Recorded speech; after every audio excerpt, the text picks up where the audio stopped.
Great. So this meet is official right now, and welcome everybody. It's great to see you for another bi-monthly ACW Railroad meet.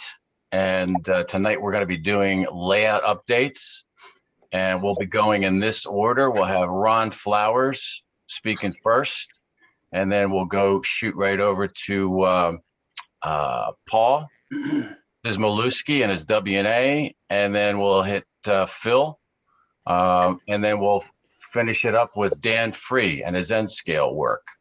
So with that, I'd love to turn it over to you, Ron.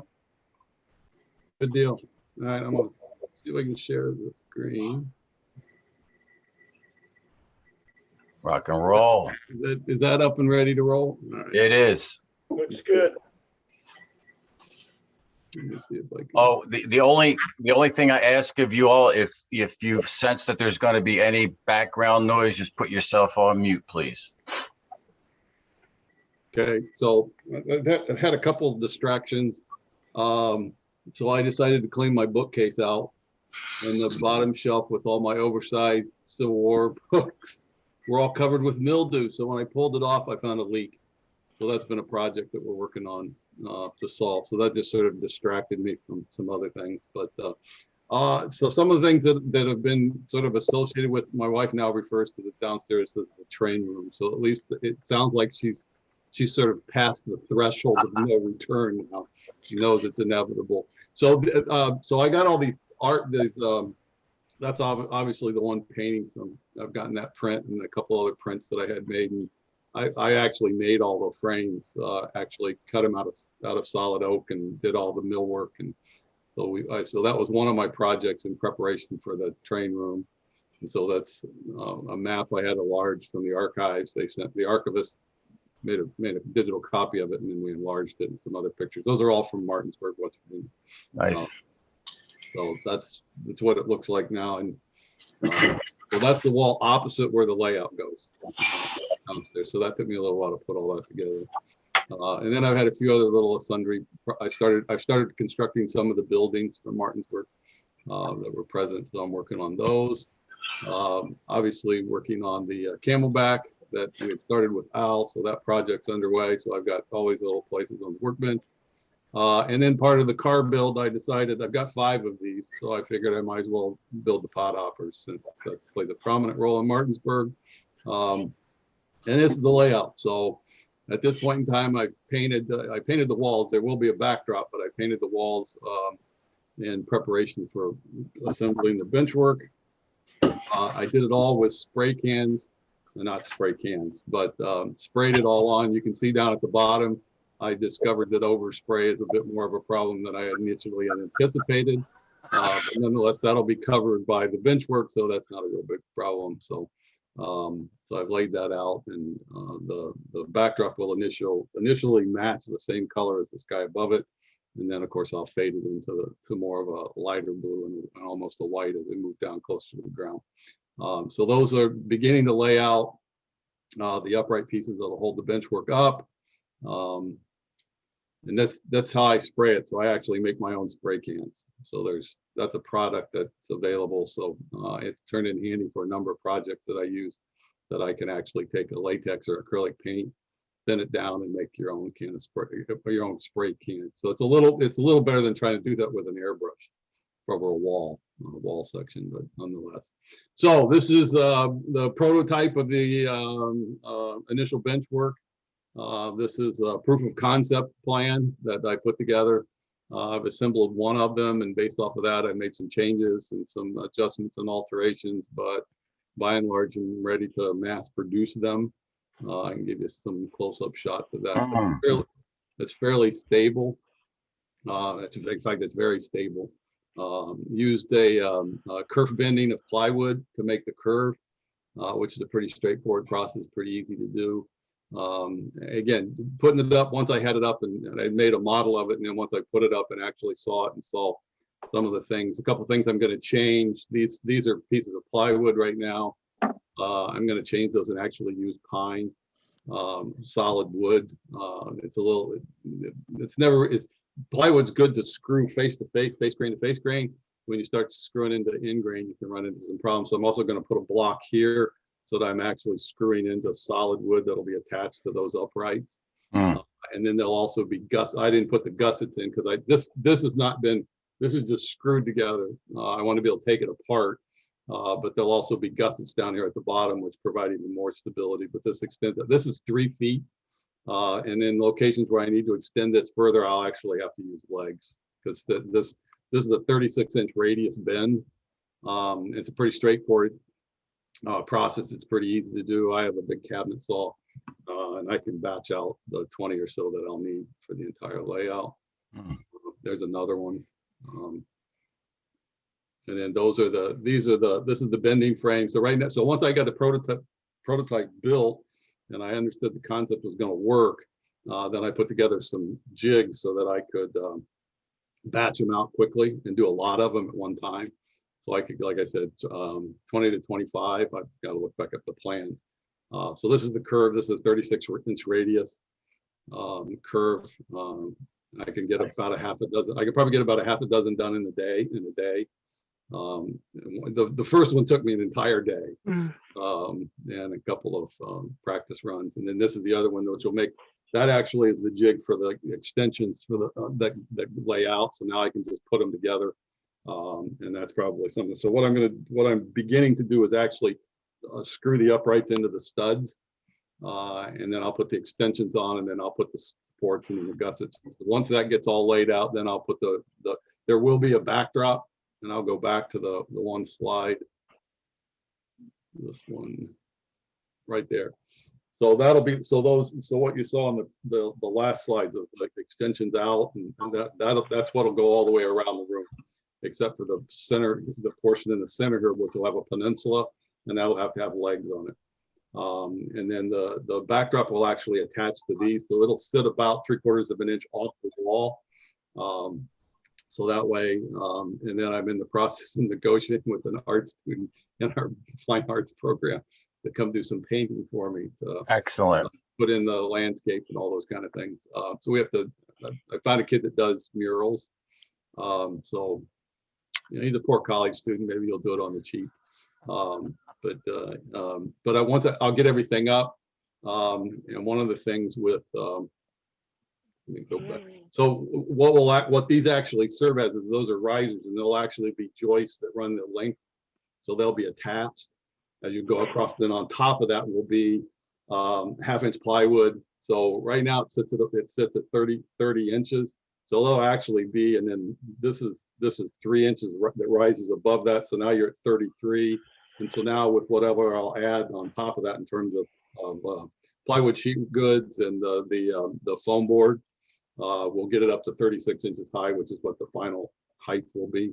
I have a couple of places where these won't be quite as high because I've got some dips, but it's easier to take and build up from this surface than if you have to go down below surface or below grade. These will have to be lower. So I've already calculated that in. So that's kind of where I'm at right now. And trying to do some other things besides, you know, grade 40 papers every other week. So that's where I'm at. Any questions or just building bench? In the shop back there, can you go back to, keep going there? That wall on the right, is that the wall you built? That's the extension I built. Okay, and then those the uprights there, the furring strips, are they going to be screwed into into the studs? Okay. So they're just, I just roughly estimated their spacing. Okay. So yeah, they'll be screwed in to the studs. Okay. Good. So in that view, I think, wait a minute, Walter, did you have a question? Yes, I want to know, when you take leveling, do you measure from the ceiling, from the floor, or do you run a laser across? I have a laser. If you look in the bottom of this diagram right here, that's a laser. Okay. So I have that sitting on a tripod. So that line was struck with a laser. And then one of the things, when you did that bending on the curve, you like wet the wood, put it in that jig, and let it sit till it dries? So I kerf bend it. So it's called Block Layers. It's a website, blocklayers.com. If you want to build anything, if you want to put trusses on a house, so I actually use it to do the original calculations when I did for the roundhouse. If you want to build a multi-sided object and want to know what the angle is, you just go to this site, and it's a construction site. But there are also some apps or some things you can do on that will help you scale things. So for a lot of the construction things that I'm doing, because I'm not an engineer, I go to that site and use it to help me. So I went to that site, and if you tell, there's a formula that you indicate what your radius is and what the length of and thickness of the wood is, and it will tell you how many kerfs need to be cut on the back side of that so that it'll bend. And yes, I did soak the facial side, the non-cut side, with a little bit of water to soften the plywood up just a bit before I put it on the mold, and I bent it. But it bends pretty easily. And then I use an expanding the Gorilla Glue that expands, because when you insert that in, so when it's laying flat and those kerfs are open, then I just fill those with that glue, give it a quick spritz with water, put it on the bend it, and it sets up pretty quickly. And what happens is it actually will fit, because what you get is you actually get the kerf ends up looking like that. So where the kerf comes together and meets here, and then there's still a bit of a gap there. So that's why I use and I didn't come up with that on my own. I have other people who do wood bending, and they recommended using that because that actually will expand and fill that gap. And so the strength of that bend is in the curve. I mean, you're not going to take it. It's as strong as plywood to bend that curve. Where its weakness is if you take that curve and you try to push it back straight, that's where it's not as strong. That's not the strength of the piece of wood. The strength comes in the curve, and it's as strong as a piece of plywood. And once everything gets joined together, I'm not sure I would stand on top of it, but it'll clearly be heavy enough for you to lean on, to put your elbows on if you do. One of the things that I found was when I put this one up, let me go back to where that's at. Oops. When I put this up, you can see I've actually screwed this onto the stud. So I put one here, and they were evenly spaced. Well, that's a mistake, and that's why I wanted to do one. What really has to, and it's a little wobbly right here, so I can move it more from side to side than I can up and down. So intentionally, huh? That was intentional. No, what I just thought spacing it, putting them evenly across 4 attachment points would be fine. What I found is I actually need to put an attachment point right there, because otherwise it flexes from side to side. It doesn't flex much up and down. Right. It's really strong that way, but it does move side to side a bit. So it's like, I guess so that's why I did it, so I could take it apart. If I had any problems, that kind of thing. Portions of this will be glued together, and some of it will be, so I'll screw it and glue it. This whole assembly will probably be glued and screwed together. Hey, Ron?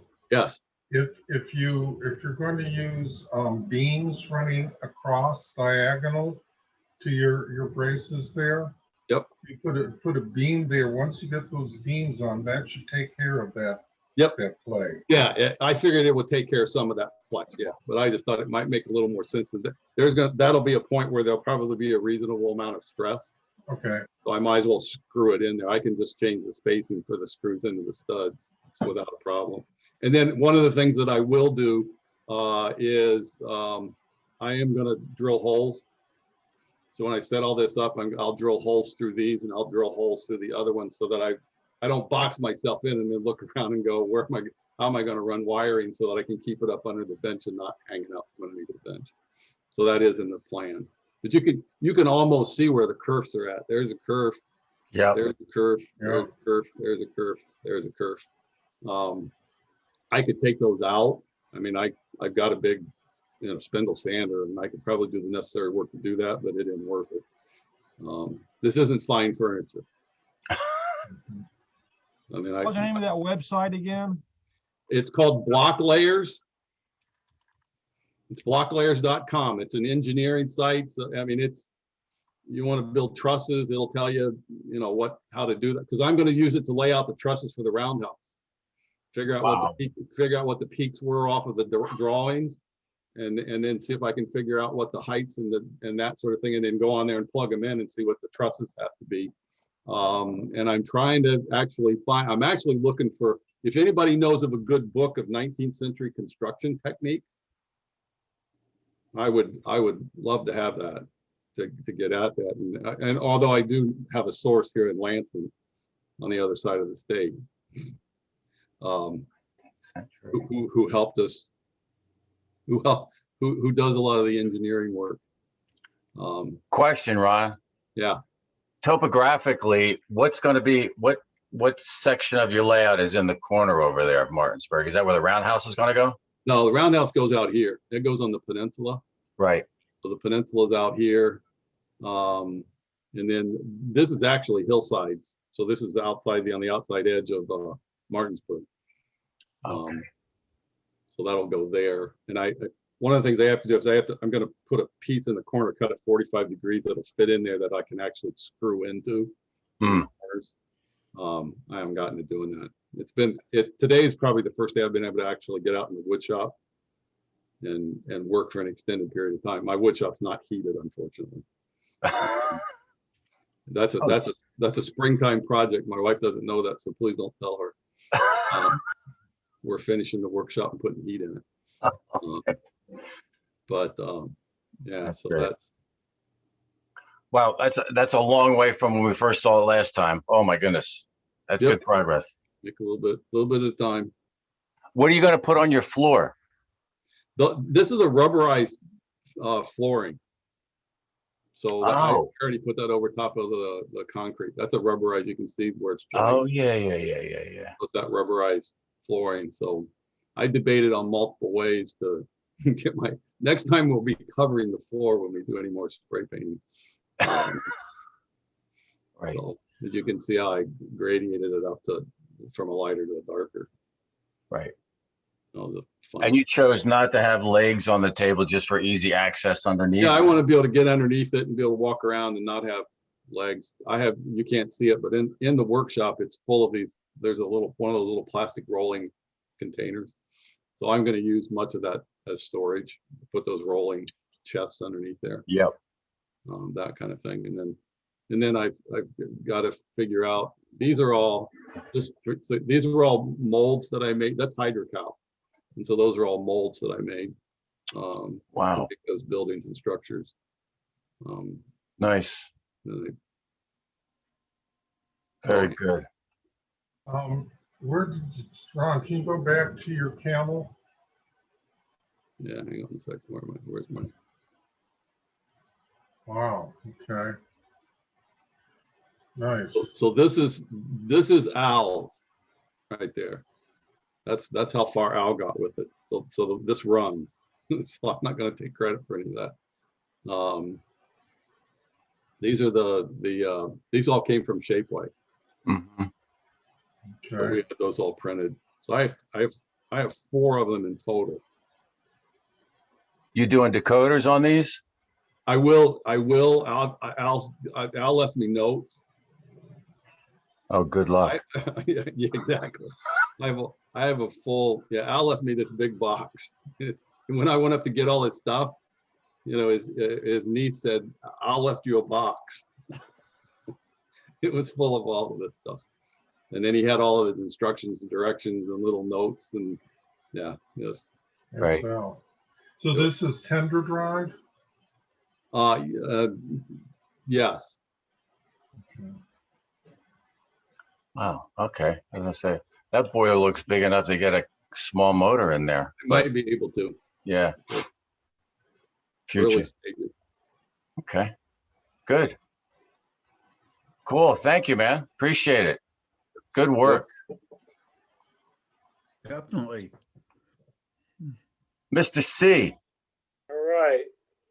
This is not an update because it's the first time I'm showing everybody what I've done. So I put together, I think it's important to go over the history where I'm at Ultimately, I want to go over everybody with the design of phase 2 of my layout. Phase 1, I decided not to change, and I'll just take you through the history so you understand why it is what it is. So the goal of presenting to everybody is give you a brief overview, discuss some of my future goals, then review the design laid back, get some feedback from everybody. I don't think tonight I'm going to be able to get everything, but at least it's a starting point for me. Design my bench plan, discuss plan geography and history for my next phase, and then discuss the track layout, which is actually on a program that I got from DC, put me on. And then hopefully there's a few guys out there who know what they're doing, because I don't, to maybe have a separate Zoom later down the road to help me out. So the history of the design is, it was, the decision at the time and place was really influenced by Shara's Civil War trilogy. The battles at Chickamauga and Missionary Ridge began the march through the South, which everybody knows. And I wanted to pick something that was significant, that wasn't, all the things everybody reads about in Virginia and Pennsylvania. Nobody really talked a lot about the Western. So I picked the Western area, and I decided to build a battle of Mission Ridge around the layout. I started construction in April 2016, joined the Civil War Railroads group April, same time, and then it was a game changer. I met Tom Radis on December 29, 2016. I know that, Tom, because I have pictures on our first time we met. Wow. So this is a map that I use for the layout. If you see where Grant is, all the way down to Bragg, I'm doing a cross section of 4x12 that cuts across Missionary Ridge, that takes Chattanooga into it, all the way up to Bragg, so I could build a battle on the ridge. I made every error you can make in layout planning and design. The first error I made is I didn't do any planning and design. I made all kinds of decisions before understanding technical and best practices. Even acquired, I don't even have HO scale soldiers. I have 172 scale, which probably isn't that big of a deal. Then I built the bench 4x12, which is some old existing wood I had, which made it difficult to reach. And you can tell I'm not an electrician because I used a 22 AWG prime wire for the operating bus. And I started with DC without any knowledge of DC requirements.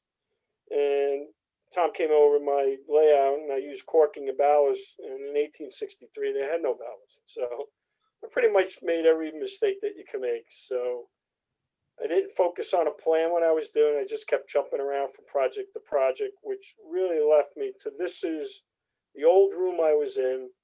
And this is what my layout looked in about late 2017. These are all scratch builds that I did. So I didn't even finish my layout before I started scratch building. There's the mountain back here, which is the ridge that I put up. But as you see over to the left here, I had no space to get on the other side and hurt my back a few times working on it. So more thoughtful goals for the next 10 years. First, I had to relocate my layout to better space, and I actually have a very nice train room, which I did.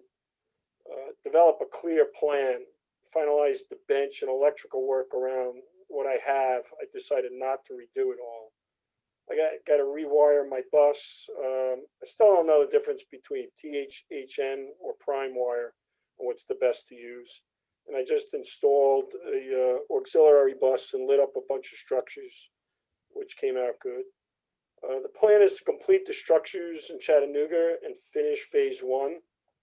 I plan on logistically for a hospital and use what the uses of the building for the battle were. It's just got a huge order in to Musket Miniature, buying all kinds of hospitals and wagons and things like that.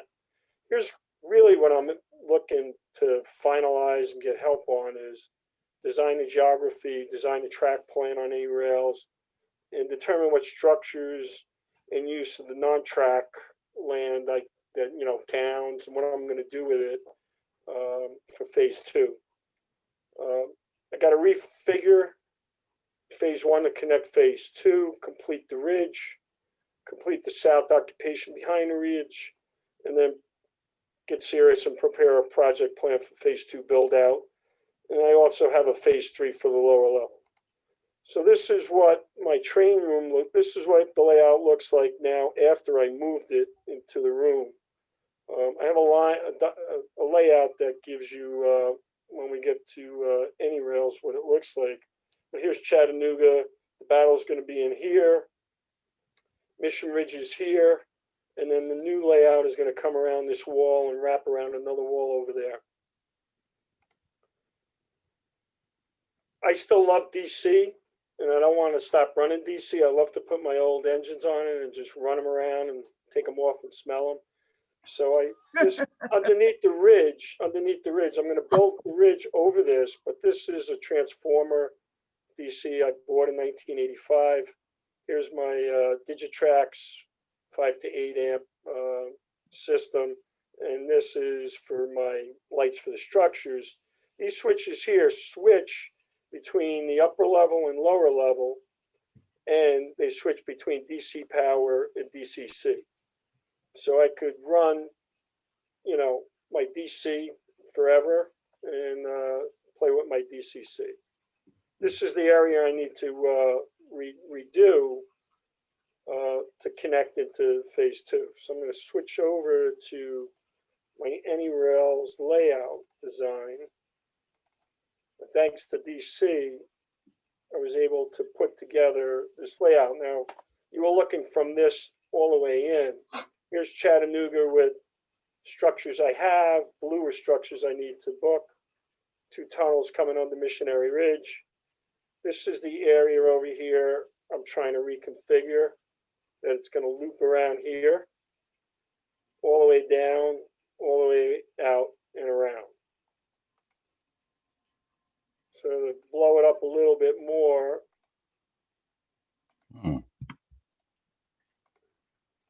so these are the outside walls. This area here, I don't know what to do with. But as you see, some of the mistakes I made,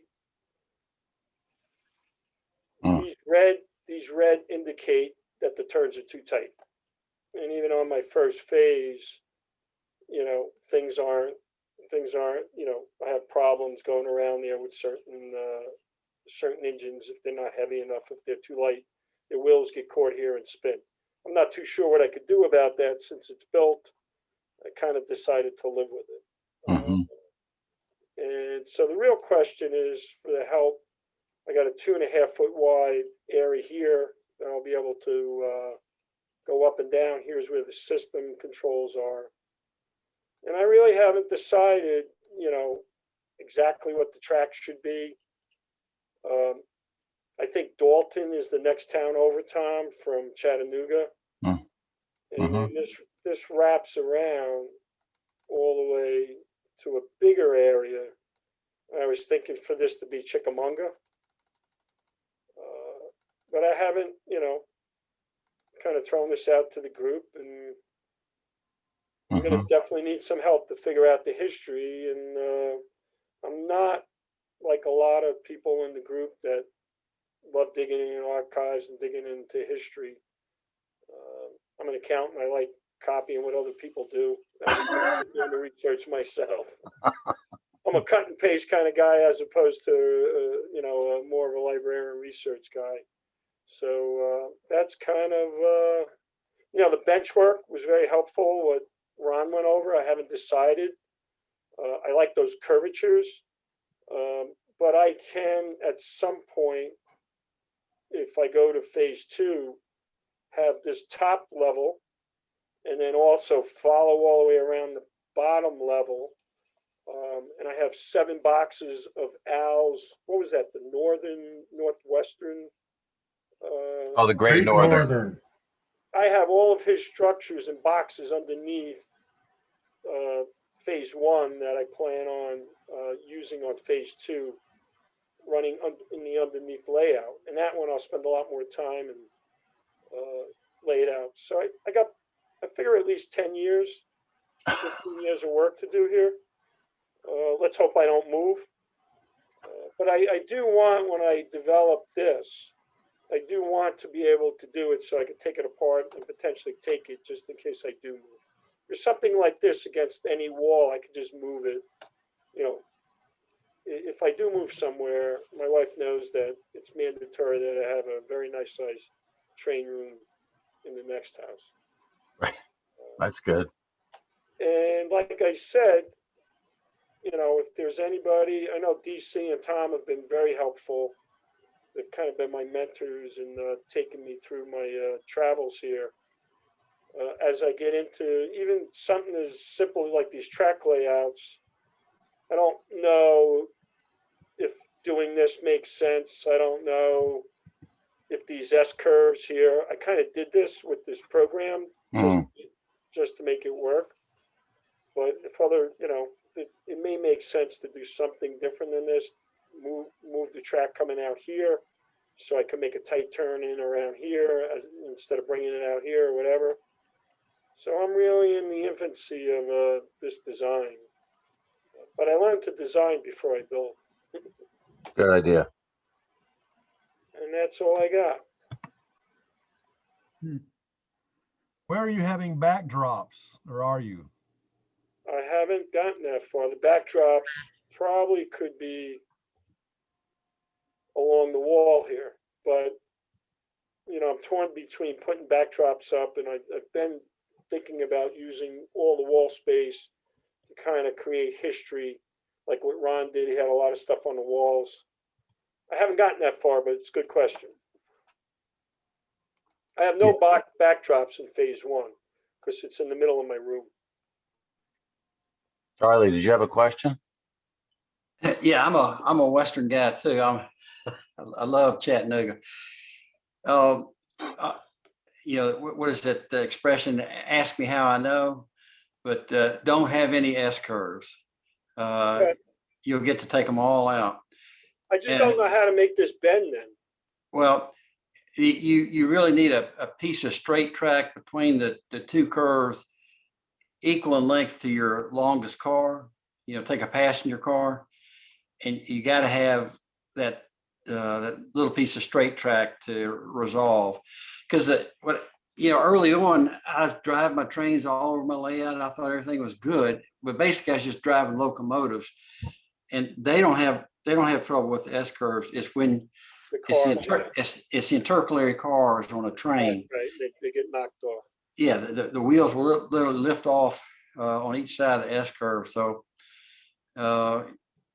yeah, my strong advice would be to get rid of those. I mean, I guess I could build out over this way a little bit. What's your minimum track radius? 15, 30. You wouldn't have to do that. You could put your Dalton station on a diagonal. Yep. And that would solve your whole problem right there. You'd have a nice long straight. But Dalton station, I think it's Dalton. If you scroll up, you have it labeled as. Well, you know, I don't know that I'm still like looking at maps. I don't, you know, the plan would be to plan, you know, this coming along here, there would be a town or stop here, and then something would be, you know, in this big area here. To Dan's, the goal I have is to have it to be one big loop. right. The reason for that is if I want to run DC, you know, having the one big loop makes sense. I love putting my trains on a track, putting the TV on, working on my workstation, and just letting my DC trains run around the track. To Dan's point about Dalton, if you go up to Dalton, Paul. Yeah. Where that curve comes into Dalton, continue the curve slightly, and where all those straight tracks are, now they should start to diagonal toward the aisle, and that'll reduce the need for all the S curves, I think. Right, so we'll move it out over here and then have structures back here. Yep. Yeah. Yep. Plus, it'll look a little more prototypic. You know, the old rule against don't have your tracks parallel to the edge of your bench work. Yep. I didn't know that rule. Now I do. Yep. Yep. Are you thinking about having a second car shed in Dalton? I haven't even decided it's Dalton yet. I haven't done the research. Okay. But now, I just really got done learning how to use this program. I mean, the program's great. I don't know how people figure out, if I go and it'll list my materials, it just tells me what to buy to lay it all out. And it tells me, I'm going to have 104 linear feet of track when I'm done. Mm-hmm. So theoretically, if I do it a layer or two under it, I'll have over 200 linear feet of track, which kind of excites me. Mm-hmm. Hey, Paul, I got a couple comments for you. One, I don't know how well you can see this book here. Light's a little dark in the room. But track planning for realistic model railroad operation is an incredibly informative book. The guys were talking about S-curves and tangents and easements and stuff like that. Highly, highly, highly recommend this. He talks about all kinds of stuff in there with diagrams and what will translate to realistic operation, all kinds of diagram stuff like that. But the other thing, as I was going to say, is one thing I learned from one of my previous layouts is if you're going to be in a town area and you're going to be doing any switching or stuff like that, try not to have as much in front of the tracks as you can. Try to leave that as open, because we're big, clumsy animals, and we hit all kinds of things when we're working on our layouts. Yeah, and so if you're trying, I plan go ahead, I'm to sorry. be manual switch too. I don't plan on doing electrical switches. Right. Well, my layout, for example, the one I have here, everything's manually done because the real railroaders have to get off the equipment and go throw the switch. And the same thing would be for the era that we're all looking at right now. So that's just an extra element of getting yourself involved into the operation. That's a good point. No, but I have all throw switches on phase one. Okay. Well, I was talking about things like couplers, uncoupling, reaching into the scene. If you're trying to reach over buildings, it becomes a little bit more difficult. Yep. No, so those are my only two comments. Especially with Lincoln Pin.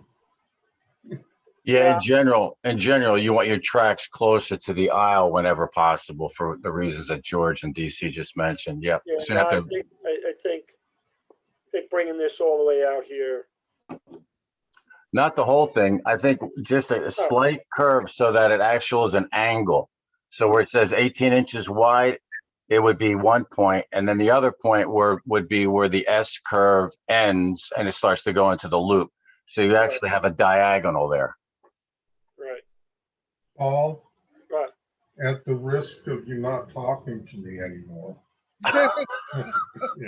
take your cursor to the upper left-hand corner of the screen. Up here? Yeah, take out that track and take out the track below it. Well, this track here comes from a dead end over here. It goes through a tunnel. All right, so I'll take that out. Go ahead. I would take them both out. Okay, and take out. You don't want the turnout in the back of the, if you can avoid it. That's 4 foot reach. You're saying just eliminate this and make it one big. Don't have the option to circle around here. Then you'll just have one really big loop when you're done. It's amazing. I never even considered that.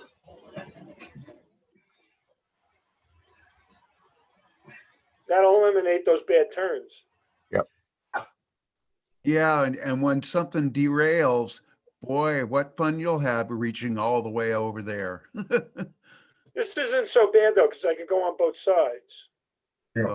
But also that turnout right there to the right of your cursor, right there, you take that out, then the track that's leading into the mountain can actually kind of drift over away from the edge of the layout.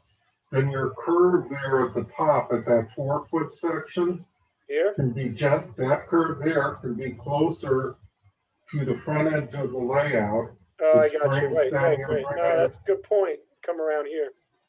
Yeah, and then you're anyways, then you're closer. You're still closer to the front of the Why layout. why would I not talk to you again? And it opens this whole area here for, because the mountain has a road that goes up the mountain here, and Grant's, not Grant, Bragg. be here. That's a good idea. I didn't even consider that. Now, that area, you said area for Southern troops in the back, what size is that? Like You know, it's weird. In the back of this is my basement. Just an alcove. It's 33 inches by 26. It's pretty big. Well, that would be a good place for some kind of scene back there. Yeah, well, I have to put a scene because I can't get back there. You know, once I build this out here, getting back here would, you know, I'd have to get like one of those, you got them at the club where you crawl over the table to do some work. Oh, the creeper. A creeper ladder. Yeah. You can always bust through the wall and then have track going through that alcove. This is outside. Oh, okay. What? An outside staging area. Okay. I could bust through the wall here because this is a storage area. I could come through this wall. Wow. Back out here. I could do that. I'm not sure my wife would be happy that I'd have to move her storage boxes that are against this wall. But. Right. Well, let's not get that far yet. All right, I think my 20 minutes is up. I appreciate everybody's comments, and if anybody's interested to, when the time's right, to help me out a little bit more with the details, appreciate it. Yeah, just send us an email, man. I'm sure, you know, at least I'll be glad to help you. Hey, Paula, I'm going to ask you to send me your dimensions there or a copy of this. Because I've got that Anywhere software. Yeah. And I would like to mess with something that I can send you what I've messed with. Sure. No, that's perfect. I'll just send you the file. Cool. One thing I was thinking also on Chickamauga, because it's just a big loop around, if you'd have some kind of a small visual block at the deepest part of that curve, so that would help block it. So you don't look like you're just going in circles. Oh, I see what you're saying. Right. That's a good idea. Trees or buildings, whatever. Right. Right. No. Good idea. Yeah. All right. Thanks, guys. You can build those, if you want to cantilever those out. The curved part is just the anal part of the woodworker in me. So you could probably buy them, no, Ron? You could probably buy them. Yeah, they're expensive as hell. I've already looked, trust me, I looked into that one to see if somebody else would make them for me. But you could put that, you can cantilever out and just put a 45-degree straight piece of wood underneath there, and that'll be fine. The curved part is just, like I said, I like messing with wood and seeing what I can do with it, because I've got a big woodworking shop and build cabinets and fine furniture and stuff like that. So I like to play. So it's not anything I could have accomplished the same thing with a lot less. It's like hydrocal. I mean, folks who are making cardboard, using cardboard and prints to make cars, that's awesome. I spent all this time making hydrocal molds for stone buildings because I just want to. I mean, I could take, stone photos and you do the same. Everybody accomplishes it in the same way. They get to the same end. So yeah, I'm just anal retentive like that. So if I'm going to make it out of stone, I make it out of stone. And if it's going to be made out of wood, I make it out of wood. But yeah, the curve was just really, I wanted to play with something and see what I could do with bending wood, because it just fits into my woodworking side of my brain. Yeah. But it can be done there is an easier way to do it. And I've seen the plans for it. And you just create a 45-degree that breaks out. And especially if you're going to put something underneath it, if you're going to put another layer underneath I may put another layer. Something like that would then give you access to it, and you wouldn't have to be reaching around legs and things. But other than that, you don't have to bend it, although it's a fairly straightforward process. The good news is, I could continue to work on phase 1, and I got plenty of time to make all these decisions here. Yeah, if you're going to put 2 layers in, you have to make sure that the height of the layout is high enough to put the other layer under it and still be able to operate. Well, I've already run a layer under it already. I think I'm okay with the height. Okay, Because I've had a track when I was in the old room, and I used to run, you know, again, just DC, but I think I'm okay there. Cool. That's a good point. And I think most of, I mean, I would like probably a little more height, but this is pretty high. I forget what I made it.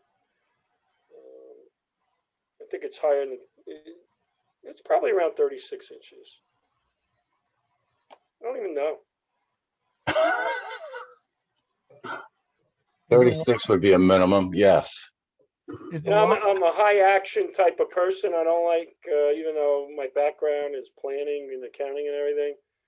You know, when Paul, I you're retired, tall. I just wanted to get started. I didn't want to spend any time. I didn't want to paint anything. I just wanted to put nails in plywood and, you know.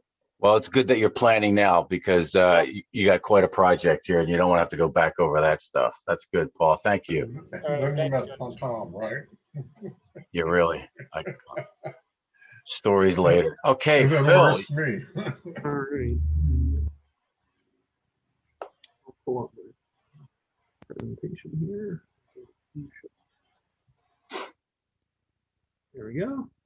All right, so I am actually modeling the Santa Fe route, and you know, we talked about this layout a lot last week, but we'll go ahead and talk about it again. So just a, okay, cool. So this is slide 2. All right. So basically, kind of go over the operations plan. I'm modeling Baghdad to Ludlow, California, circa 1895. And basically, I'd never been there, so I had to reference Google Earth and a lot of YouTube videos that are more current than my era for my track plan. Primary operating goals are helper operations, Baghdad to Ludlow. It's the middle of nowhere now, but in 1895, it was a helper district. Also water supply operations. This is in the middle of the desert. Santa Fe had to haul a lot of their own water. A little bit of industrial switching. I've got a couple of businesses in Ludlow, and then there's also supplying the helper operation in Baghdad. And then overhead traffic, there's about 4 daily trains each way on the Atlantic and Pacific Railroad timetables that I have. Thank you, Dan. Let's see. And then, you know, I'm hoping to get an opportunity to experience an experiment with timetable and train order, but I only have 2 stations, so I'm not sure how well that's going to go. Construction, I got 50-foot main line on 18-inch deep modules. I won't really go through the details of the modules. I'm going to go through that in a minute. It's designed to disassemble with only 60 screws to take out, so not too bad, a couple hours. Staging and wise. So basically, I've built all my, anything that I might need to use to turn the train around, I've built on a cart that rolls on the floor so that I can just unplug it, turn around, plug it back in, and start running again. Lighting's by LEDs. Scenery is going to be blue shell with some maybe plaster rocks as needed. And the backdrop is aluminum flashing. Oops. And one of the, as we were mentioning in the last presentation, you know, you kind of don't want the track to be parallel to the bench work or the front of the bench work. So I designed my modules to, the track goes from one module to the next at 6 inches from the front, but it's at a 5-degree angle. So there's got to be some kind of curve to reposition it on each module, but the track is not parallel to the edge. And it does give you a very slightly longer main track. So just kind of get into the construction of it. So this is the Baghdad module. This is where the kind of classification yard is. It's not a big one because it only has to handle, you know, the coal and the water, the engines, and maybe a stock ramp at the most. So basically, that goes pretty much up to the wall as close as I can get to the electrical panel. It's going to go around the curve. There will be something built here to connect that curve to the rolling staging yard, which as you can see is built on casters. And I think that'll be 6 or 9. No, I designed it for 9 tracks.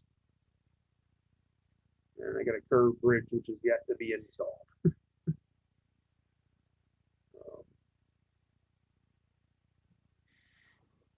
So, and then if you go west out of Baghdad, you go through Siberia and Klondike, and just kind of around the curve there to Ludlow.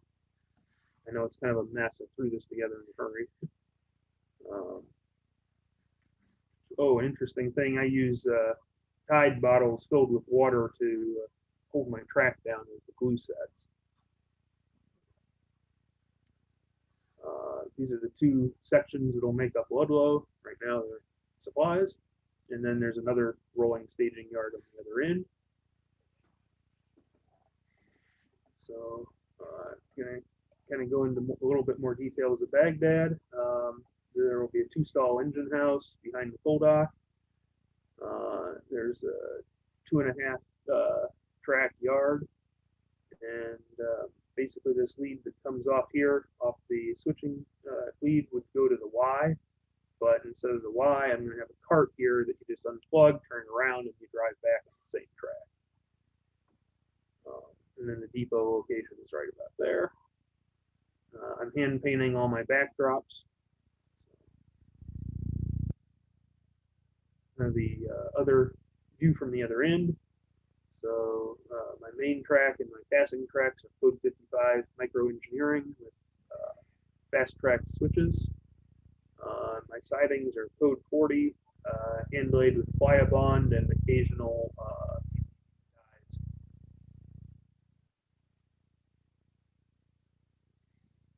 Oh, and this kind of gives you a good view of the 5-degree angle I laid the track at.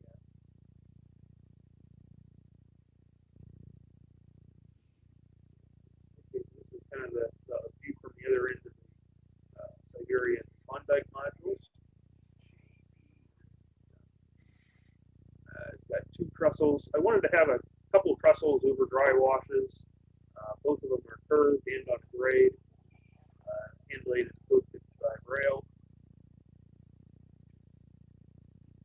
So just quickly go over how I made those. I started at the top with the stringers, and so I put a line on the end of the roadbed, the part where the straight track would be, and I clamped the first stringer to that. I got the first 3 stringers in. Spacers. Well, I can't hear you. Oh, I'm sorry. I can't hear you. Yeah, you're breaking up. Breaking up real bad. Oh, I'm sorry about that. Can you hear me now? Keep talking. Okay. Sorry. The methods were pretty simple. Yeah, you're still breaking up. I don't know what I can do about it. Sorry, Phil.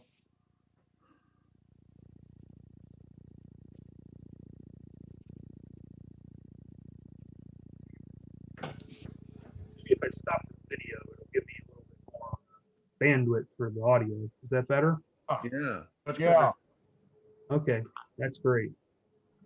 All right. So I'll go on and then I'll just take questions at the end, I guess. So basically built the coal dock pretty much the same way as the bridges, except that I built the vents first and then added the stringers. Marked everything out on that and kind of visually estimated the right height. So I cover the bench work. This is where I started. That's my old layout. And then the first thing I did was I actually put in the lighting because I didn't want to have to reach over the layout to attach that. And I used 2 strips of double density LEDs. And this is as I was cutting out the roadbed.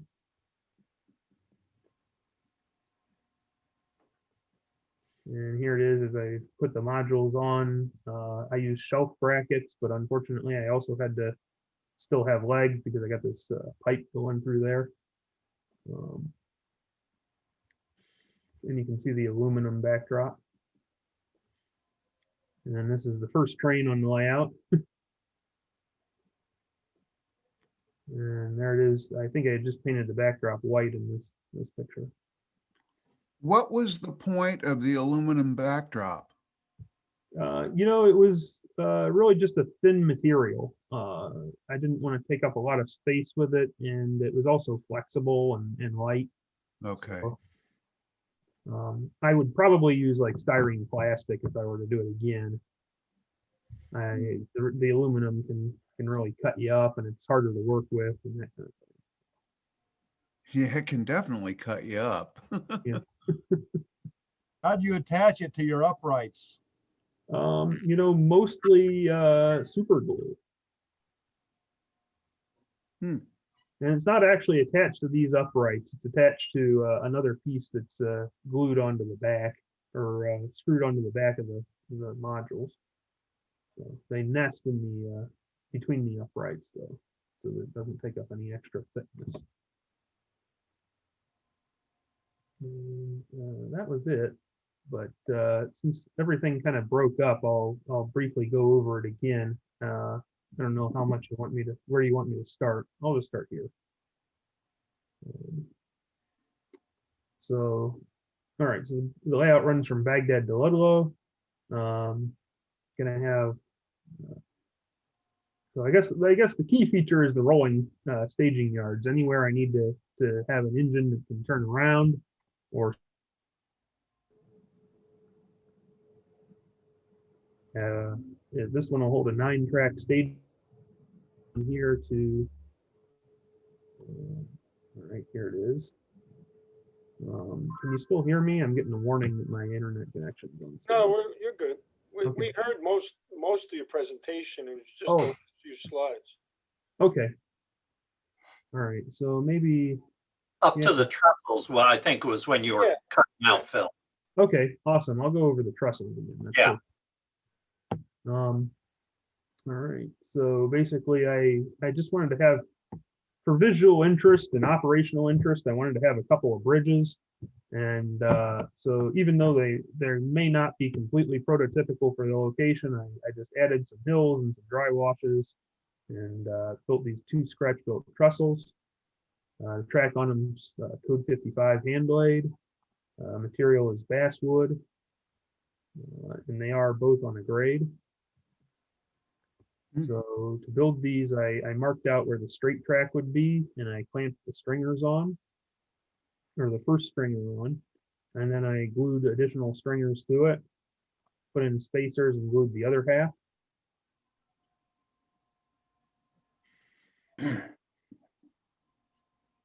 So once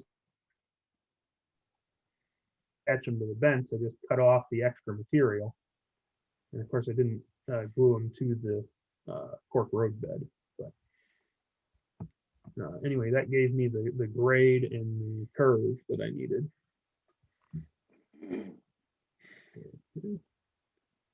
And this is where we picked up.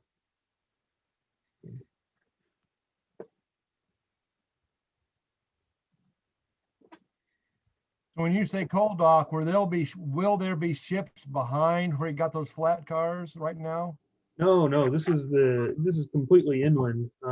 So it's just an old-fashioned way to get the coal into the locomotive. Instead of dumping it out and having a conveyor that lifts it up and over, you just run the flat cars up onto kind of a bridge, and or actually gondola cars up onto the bridge and empty it into a big wooden structure, kind of looks a little like a grain elevator, but it's got the coal bins on the sides.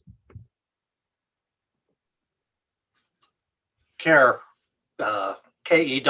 was what was used, and it sort of looks like a Walters has a kit of a lumber warehouse, and they sort of look like that, a big entranceway with your reservoirs or your bins for the coal were on either side. And then there's a roof and a central section over it. So it's exactly like Paul says. It was a way to get coal into the coal bins, then could be, the coal would be gravity fed down into the tender.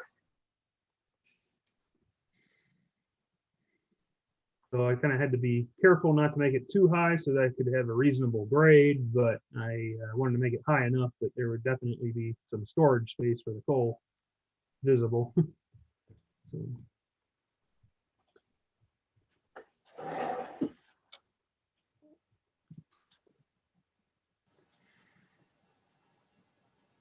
All right, so any other questions? It's really great. Thank you. It's awesome. You might have mentioned this, Phil, but are your backdrops, are you spray painting them, or how are you doing that? No, I'm hand painting everything. Got it. So I brushed on the sky and. Oh, nice. That looks very good, man. Nicely done. How wide are your benches there? What's the dimensions? So it's 18 inches wide. Nice.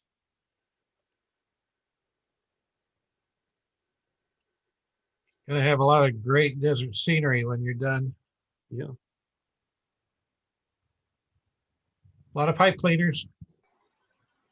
How long Pipe. you been working on this?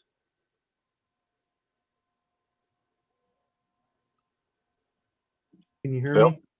Yeah, I couldn't hear you there for a sec. Sorry How about how long you been working on it since you started the new, that. I started this new layout in the fall of 2018. Okay. So. Yeah, the last year or so, I've been kind of more motivated to work on building and sprucing up rolling stock. So been kind of on pause for about 6 months. But I'm probably going to pick it up here in the spring and summer. Great. Cool. Thank you, Phil. Nicely done, man. So, Mr. Free, Yes, sir. what do you have Let's see. for us? Get started up here.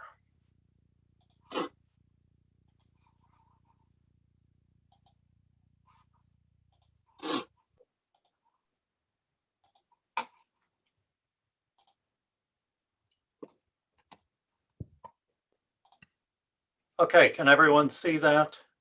Yep. No, I can. I can't. Huh. Huh. Anybody else not? No, I can see it. I can see it. I can. I don't know what to do. Damn. I can see it just fine.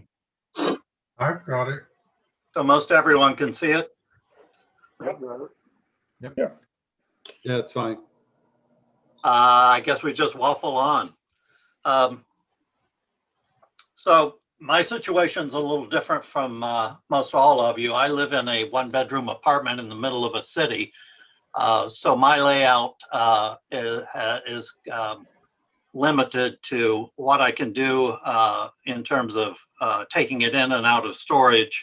And since I work in N-scale, T-track is what has emerged as the best solution. I got as far as you can see with a basic operating oval in T-track. Because I live in an apartment, I also have to kind of time my activities. In the summer, I can have the windows open. I can be taking my electric foam cutters to the foam, but in winter, when the windows have to be shut, spray painting and landscaping has to wait. So I've been doing things like changing coupler conversions and that sort of thing since the cold weather hit. But I thought what I would do would be show you what I have and where I go, and particularly what I'm trying to do here. I've got rolling stock from a variety of different sources: Germany from the 1830s, Ohio from the 1860s, which is how I got involved in the Civil War aspect. New Mexico in the 1880s, and Phil and I do New Mexico, which was the eastern side of the Atlantic Pacific, which was a subsidiary eventually of the Santa Fe. And Phil does the California side. So he and I have been sharing a lot back and forth, me on one end and him on the other.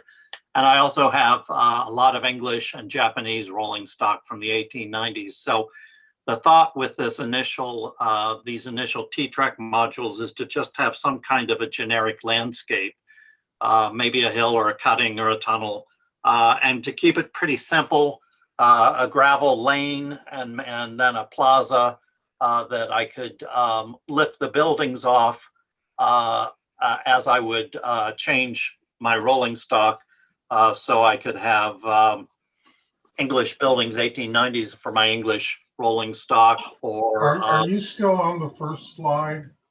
Yes. Okay. Sorry. Yeah. So that's the goal. So now let me launch in. I've gone back since COVID hit, and for 40 years, this kit has sat in a box. These are what the English call terrace houses. And I finally, when COVID hit, decided to get them out of a box and complete them. I had bought them in the 80s when I was over in the UK, and I'd gotten as far as trimming them all off the sprues and making sure the edges were all tight. And fortunately, after 40 years in a box, I hadn't lost any pieces. So Dan, let me just check in with you. So DC, you're on the first slide still, you know, where it says recent projects. Is that accurate? That's what I'm seeing. Dan? Yeah. Oh, okay, good. Because as you were talking, I was thinking you were wanting us to see something else. No, Not yet. You should be on a slide showing 2 houses. No, we're seeing the first slide where it just says recent projects since COVID hit. Right. I'm going to stop the share. Well, let's see. Now, are you seeing slides change? No, there's nothing up right now, just a bunch of beautiful faces. Okay, let's try this again. Okay, what do you? There we go. Now you're seeing a loop. Yep. Your basic loop. All right, and now are you seeing houses? Yep. Okay. Well, those are the English kits that sat in a box for 40 years. So let's move on. I have years ago, you used to be able to get these. These are the in N scale. You're limited in your rolling stock. Basically, Bachmann has a series that they produce, and you used to be able to pick them up at train shows for a buck or two off a junk table because they're pretty toy-like. But these are basically what you start off with, and you're limited with if you don't want to do scratch building and before shapeways came on the scene. So I've just got a ton of this stuff that I've picked up over the course of the years. And I finally decided, okay, it's time to get around to doing something about these and to upgrading them a little bit. So the water tanks, those right in the top center, that hideous orange that Bachmann decided to make them in, are not prototypical with the open top tubs. So the Santa Fe Historical Society has a series of books, and I was able to pull up pictures of some of their water cars and create the tops for them. And then they had lids and catwalks and ladders on each end for the brakemen. So after I stripped the paint, replaced the Bachmann trucks with Microtrains trucks, repainted them, redecaled, and then weathered them. This is the end result. The ones with the two tubs are Microtrain Civil War water cars, which I re-decaled for the Atlantic and Pacific, and the 3 tub cars for the Santa Fe, which was pretty much in accordance with the Santa Fe Railway Historical Society tank car book. So that turned out, as Phil mentioned, since I'm modeling New Mexico, Phil and I both have water trains on our mind. So this is going to be my water supply train. Those Bachmann gondolas, which are painted candy red, same thing, strip the paint, replace the trucks with Microtrain trucks and couplers. I weathered these pretty heavily. Same thing with the flats. I weathered them pretty heavily. Applied the decals for Santa Fe or the New Mexico subsidiaries of the Santa Fe that operated in the 1880s. And that shows you what you can do with those gondolas and flat cars that Bachmann produces. Same thing with the box cars. Rather than that hideous green, strip the paint off them, repaint them. These are all Cloverhouse transfers, dry transfers. And it took me a little while to catch on to how to handle those. Wow. But after a while, I got pretty adept at applying them. And sometimes I would find, like, the reason I put the Central Pacific car to the fore, actually the lettering that's on the right-hand side of the car prototypically should be on the left-hand side and vice versa. In other words, they should be flipped. But the molding on the side of the car was such that the decals, which were basically 2 pieces except for the running number, fit better on either side. So I flipped them and took a little bit of artistic license there. Dry transfers. Microtrains makes a series of reefers. And I, again, stripped the paint, repainted them. These, again, are all Cloverhouse decals, which are great little decals once you get the hang of applying them.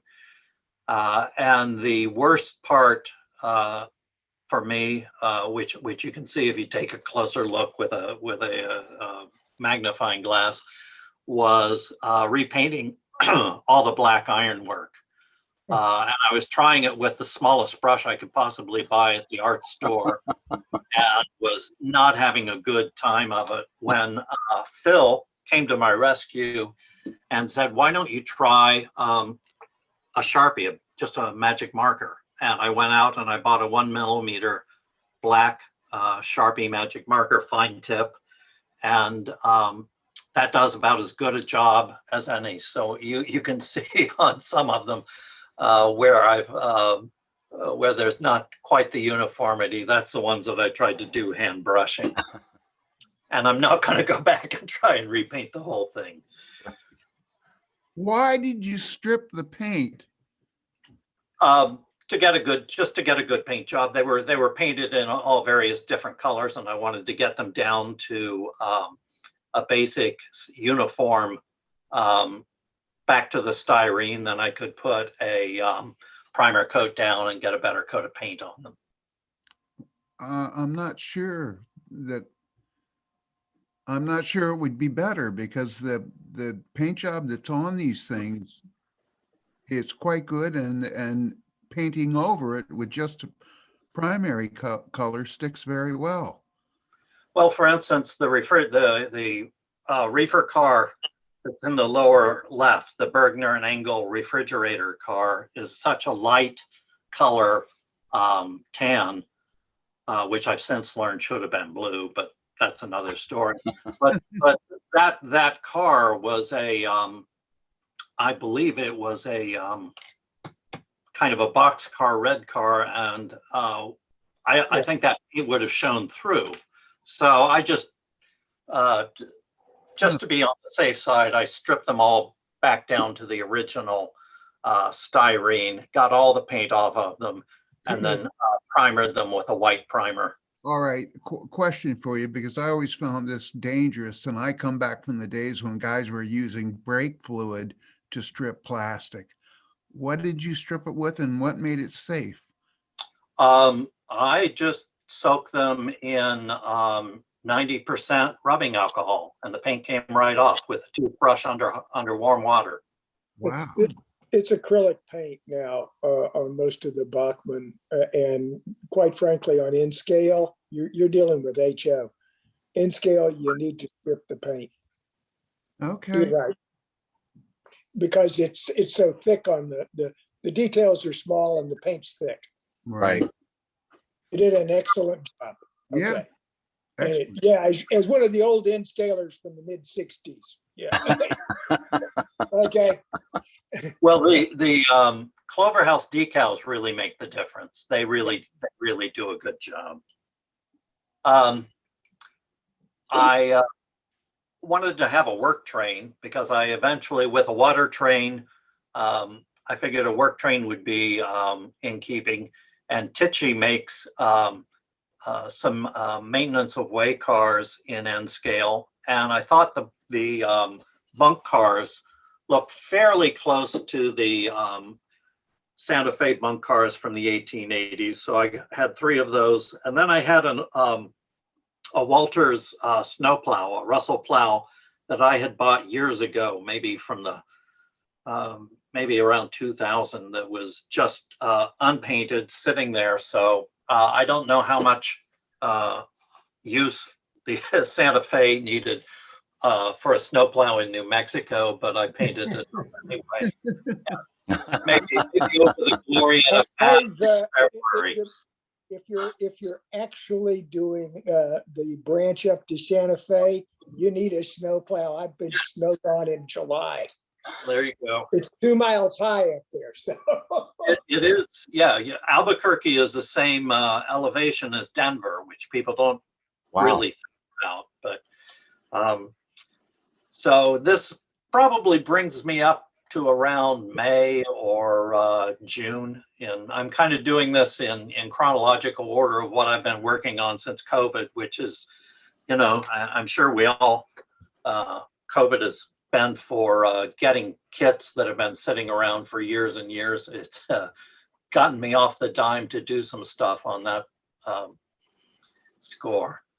The Bachmann, again, I did the same thing with the Bachmann passenger cars, stripped the paint off, I repainted them all to the earlier Santa Fe livery.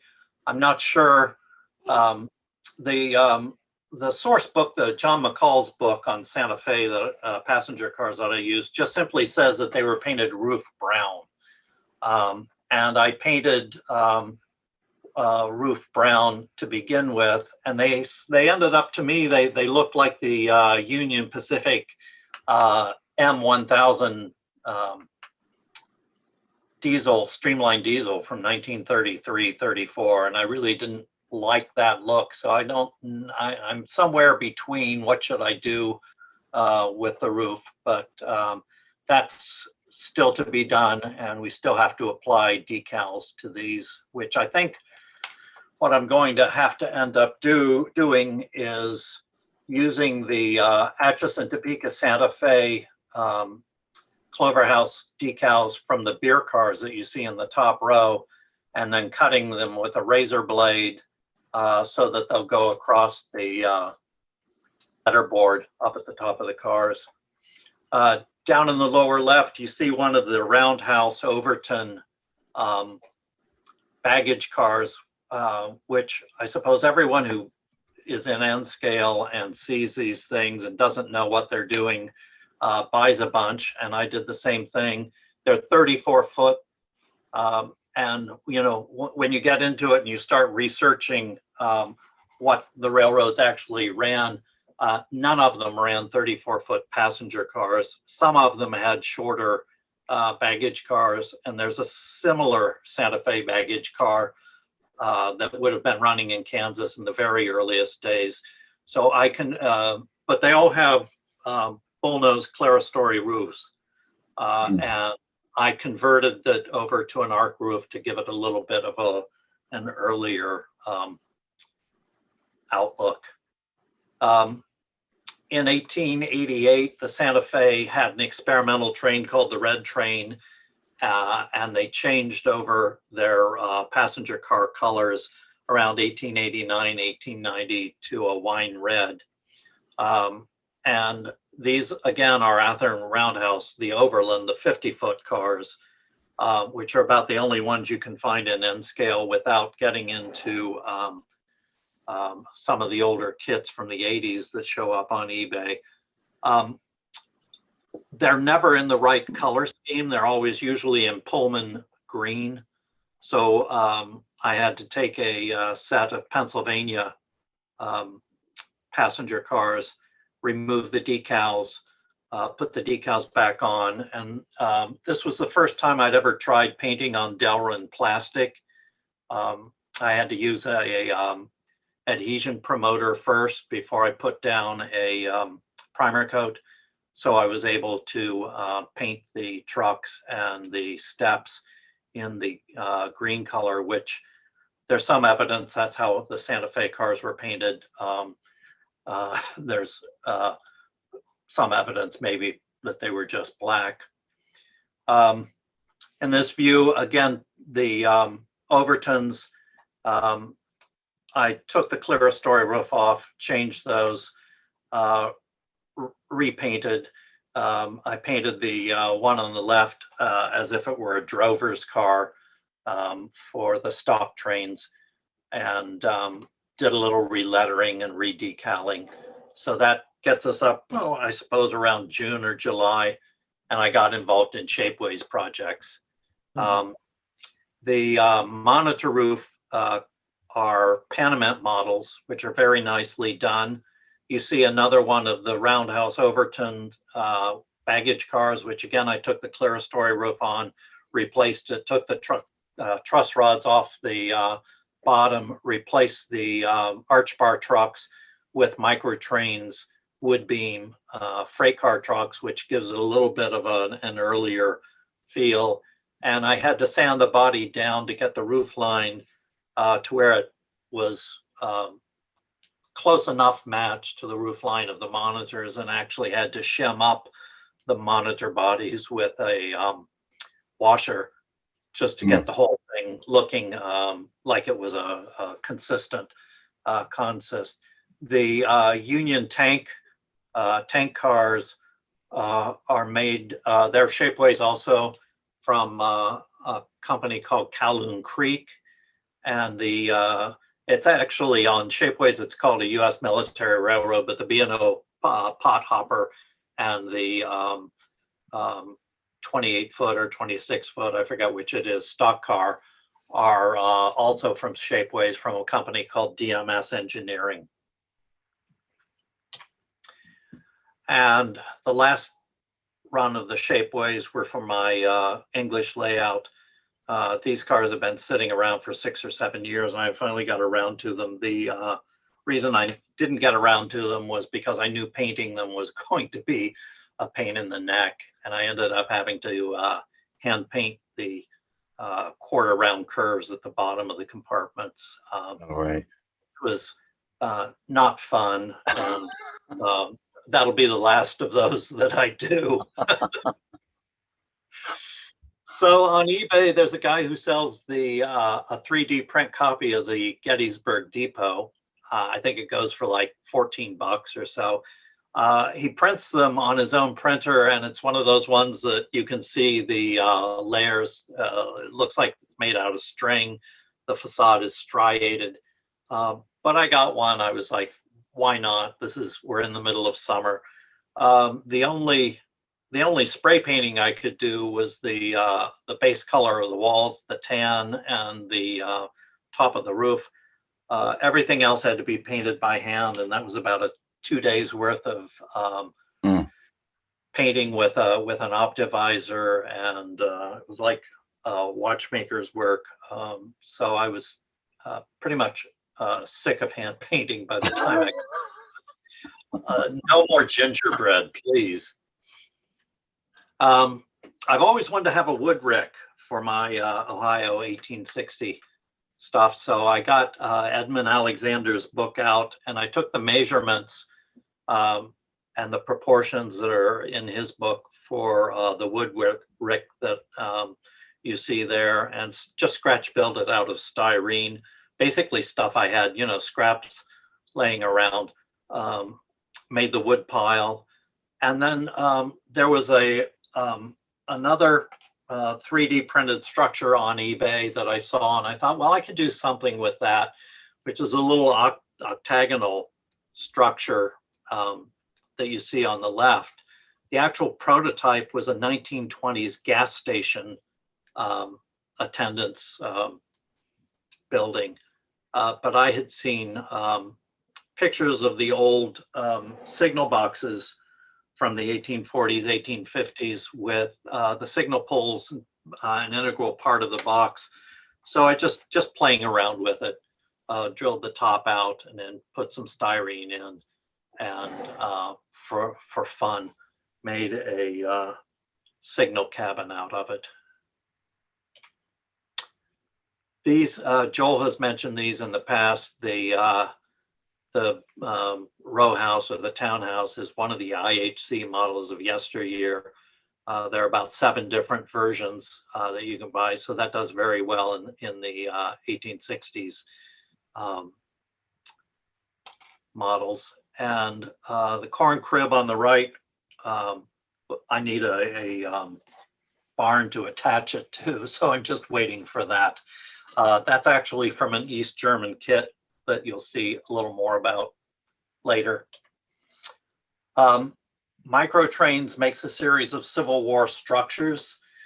This is what they call their engine house, which you can see is a compressed version of the City Point engine house with only 2 tracks instead of 3, and they've considerably shortened it.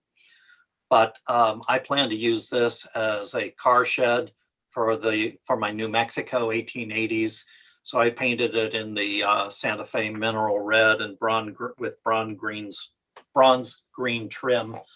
And it turned out fairly nicely. Those Microtrains kits are pretty easy to put together and make for a nice and finished product. Tichy makes a nice water tank, which I put together sometime in August, I think. The dust weathering, I've become a big fan of Vallejo's Desert Dust Wash, which is what you saw on the box cars and the flat cars. The wash didn't really do quite as good a job. It pooled and puddled where it shouldn't have. So this is going to be a candidate for going back over with some weathering powders and see if I can get a little better look from it. One of the more recent kits I did maybe a month or so ago is this Cardstock Kit that was on eBay, listed as a section house, but Santa Fe section houses were 2-story affairs in the 1880s. So I'm just going to use this as a house in town. And it was the first time I tried a card kit. I'm not really thrilled working in card. I had a lot of problems with painting one side, and I knew there was a likelihood it was going to warp. So I thought I'd be really smart, and I figured, why waste the paint? I just coat the other side with water. But that didn't keep them straight, and I had to spend a lot of time messing around trying to straighten them out. So that just kind of reconfirmed me as someone who prefers to work in styrene. And this is the final thing I did. I think I mentioned I have German prototypes, and I saw on eBay what was listed as an East German new old stock kit from the 70s. And I got it for $3 and was happily building it, putting it together. On the little outbuilding, that was gray styrene, but I decided I wanted to try a red sandstone finish just to see how that would work.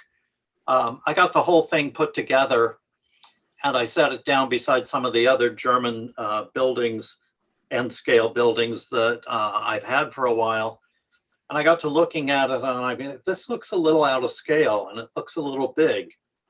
So I got on Google Germany and I did a search under the name of the manufacturer, Vero, and I found an East German toy museum, and they had a catalog from the 70s, and I was able to look through the catalog, and sure enough, this is tabletop gauge. So Phil, I think, mentioned that he has a boxcar that's just a desktop model. I think this is just going to end up being a desktop model sitting somewhere unused.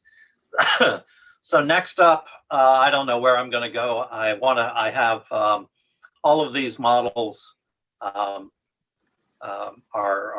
ready for inline for construction. So who knows? I'm all over the place in the things that I model and where I model. So it could be any one of these, just depending on where I want to turn. So thanks, guys.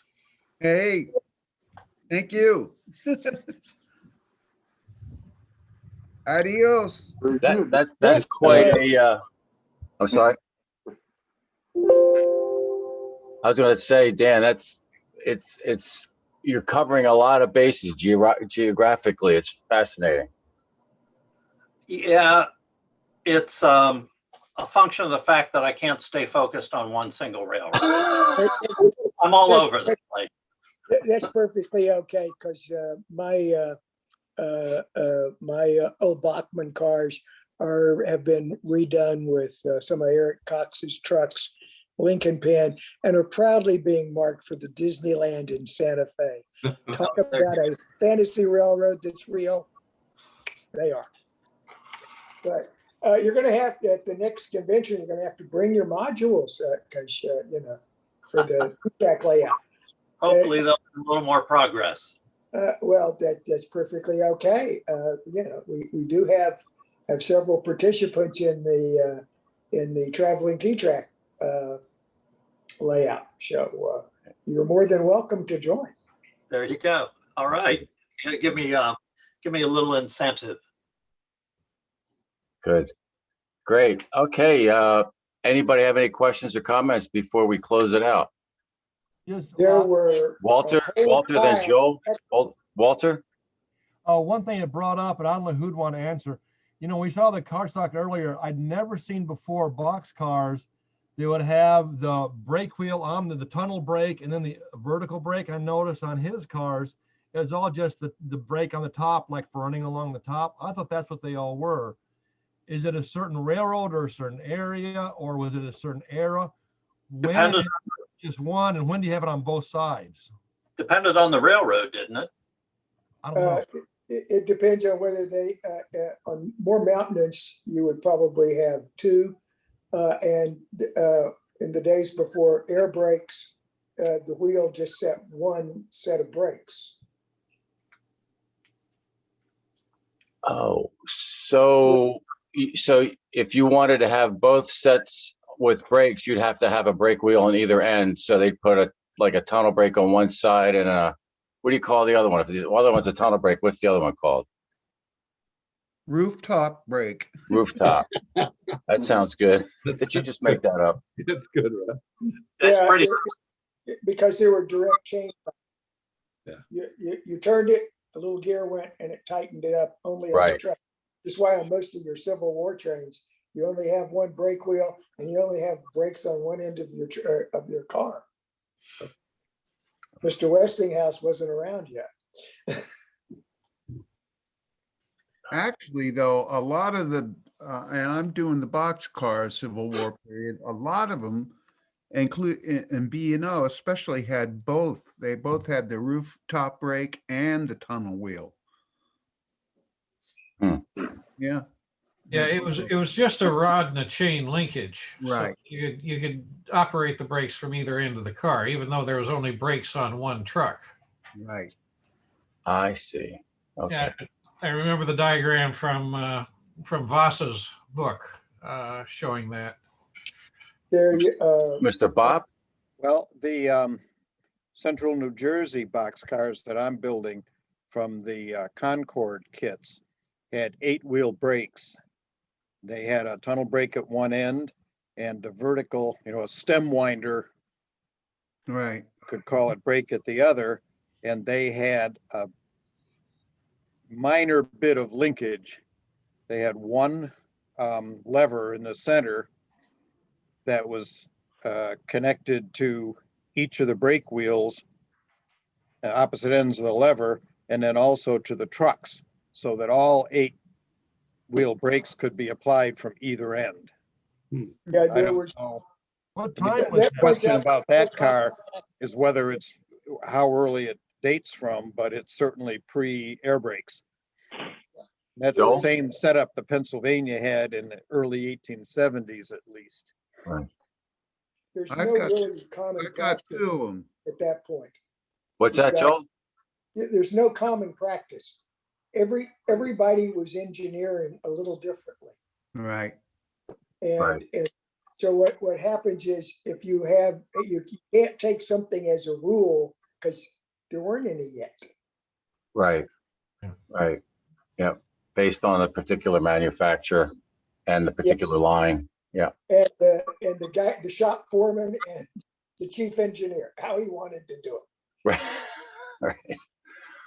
Great. Well, look, They guys. all did it differently and yelled at each other a lot. I've got a question for Ron Flowers. Yeah. Would you be interested in making a couple of those stone structures for me? It depends on how big and what you want. Send them an email. Yeah, Send them an email send me an email. offline Tell and me what see you what want. you can. Okay. Go Good. ahead, Tom, shut me down. I will. Yeah. It's, it's Send like, me So Charlie, I did want to thank Charlie for a great idea. Using Google Earth was awesome. It's going to save me having to hire somebody to go fly a little drone in Martinsburg and take background pictures for me. Oh, good. That good. worked really, really well. I mean, I'm going to get enough. You get enough of the right angle to give it to my art student to do painting for me. But Yeah, and just as an aside, I did save space on that wall, John, for the prints. So I've got room for some prints up there for the. oh, very good. Very good. Cool. Gentlemen. Well done. Thanks, Yeah. everybody. Thanks for the 4 presenters, Ron, Paul, Phil, and Dan. Appreciate it. The time you put in to put that together. Thanks very much. Yes, thank you. Top rate. Stay Yep. safe, everybody. Yep. Okay. Adios. Dave, Good good night. to Look forward see to you. seeing you next time. Thanks. Okay. And good to see you, Mr. Schneider. Welcome Yeah, back. good to see you, Dave. See you all. Thanks, guys. Bye. Bye, y'all. Come on, guys. Along. Bye-bye. Later. Good to see you, Dave Snyder.